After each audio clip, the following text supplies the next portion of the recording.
afternoon, class, and welcome to the final discussion on Understanding by Design. I'm Bobby, and today we'll be working through the final stage, Stage 3, of a UbD planned lesson.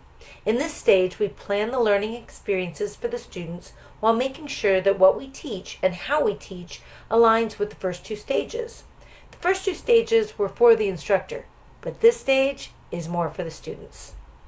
So Grant Wiggins and J. McTighe, the original creators of the UbD framework, developed 7 key principles to use in Stage 3 when planning learning experiences. They cleverly created the acronym WHERETO to help us remember these planning principles. So let's take a look at that. Let's go over each letter as we walk our way through Stage 3 of our learning plan template. W stands for where the unit is going and what is expected of the student. In this section, the student learns the goals of the lesson using SMART learning objectives. The student will also better understand the relevance of this material to the big idea. They'll have a chance to explore what they know of the subject before learning the material to compare it to what they've learned after the course is complete. The H is for the hook and hold step. This is also commonly referred to as the attention step. You want to grab the student's interest, hook, to make them want to learn more. The template also has a spot to include some of the technology that could be used to grab their attention and keep it, or hold. The first E stands for experience and explore.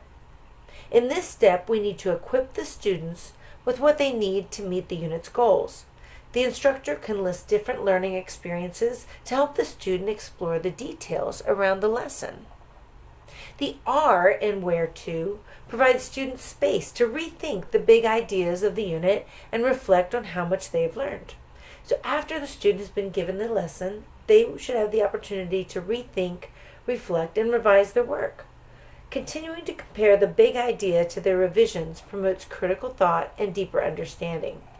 This section will cover ways the student or the class can do this to dive deeper and connect with the material. The second E focuses on evaluation. This step allows the student to self-assess and make adjustments after being evaluated and given feedback. The student recognizes what they've learned and sees what more is needed to understand the lesson fully. The T is for tailoring, or organizing the lesson to the audience it's being taught to. To do this, the instructor needs to know the baseline knowledge of the class and what needs to be included to ensure the class as a whole can tap into the big picture for better understanding. And lastly, the O in WHERETO is for organization. This section includes the instructional strategies the teacher can use to incorporate the technology available when organizing the course. Listed are learner-centered strategies to deliver the material,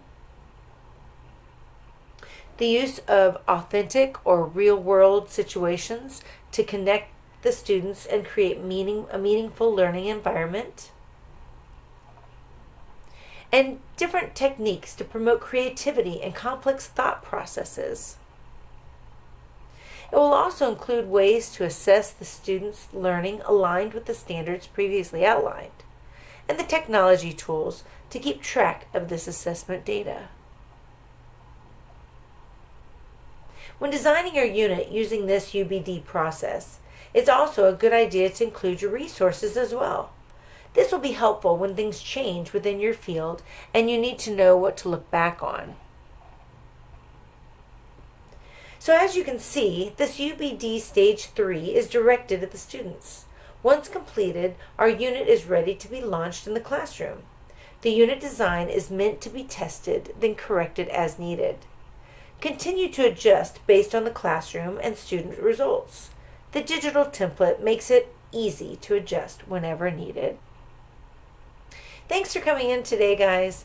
I hope you learned something about Stage 3 and about UbD as a whole. We'll see you next time.